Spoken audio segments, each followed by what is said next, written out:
He LNG Whitina Ahunlaya, a Bible Manilarna who can cook honey, tuck in a lola datra. Nizina can now get a to the Ulaka element. They will know that's open. So, hey, Adamlaya,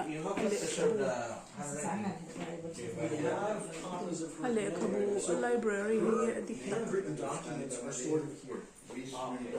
Handwritten documents were stored in the cabinet. Hey, I'm a lake of Bulakom San. Friends, an interesting thing here is Swan, you can make a. this cabinet, this one cabinet belongs to okay. That was her original cabinet. This one is like it, but we store her manuscripts on this side, okay, and her letters over here. The main print that she has done. The main printing they have done during her life.